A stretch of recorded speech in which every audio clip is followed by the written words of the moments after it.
Hi Oscar, welcome to Fintech Talents. Could you tell us a bit about yourself and IBM Cloud? Yeah, sure, I'd love to. So I've been in IBM for just over 15 years.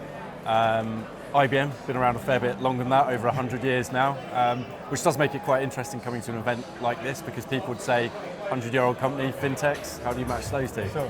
But I think it's a very good example of a company that has reinvented itself an awful lot over many, many years to stay relevant. And when you look at everyone here in this room today, there's a lot of experience and mentorship that can be brought. But we also make lots of new businesses on a frequent basis, as we have been doing with our cloud offering and the financial services cloud that we're talking to lots of people about here. So even though we're a big business, we're almost a new business within a very old company that's been through lots and lots of phases. So there's interesting conversations to understand what people are trying to achieve, but then there's also interesting, well, we've kind of done some of this ourselves over the years as well, which it's interesting hearing people's feedback on that, because they don't always expect IBM to be at fintech events, and there's actually some quite nice synergy around that. That's great, and looking forward, what do you see as some of the key trends or disruption in the financial services industry?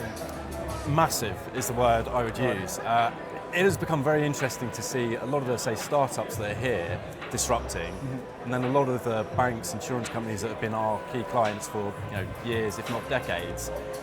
It seems to be they're coming together a lot more than they used to. If you go back 10 years, it was more about the bigger players looking at the market thinking, got to watch out for those. And now I think it's becoming more about an ecosystem coming together. So people you may have thought threat might actually be, well, if I plug them into the bank or the insurance company, then there's more we can actually do together, and there's more that a client can benefit. It's not always going to be that case, but I think that the sheer scale of what we're seeing at the moment, I think it's $150 billion has gone into fintechs so far this year. So it tells you there's a healthy appetite out there. And the second one I'd say is the amount of talent that is out there as well. It's in the UK, there's a lot of it in Eastern Europe as well that we're getting engaged with.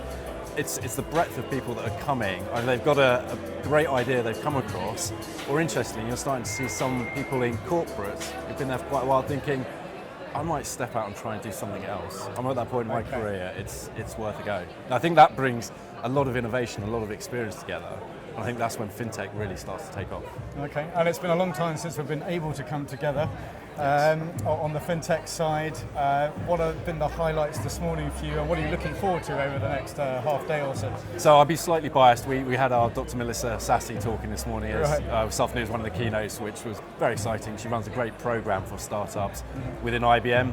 I think you're absolutely right. It's the first time we've been able to get together for so long. And you don't get the enthusiasm over Teams or WebEx as you do when meeting people. It's that physical inspiration and motivation and collaboration that it's hard to do over a laptop. So in that sense, it's great to actually get out and see some people.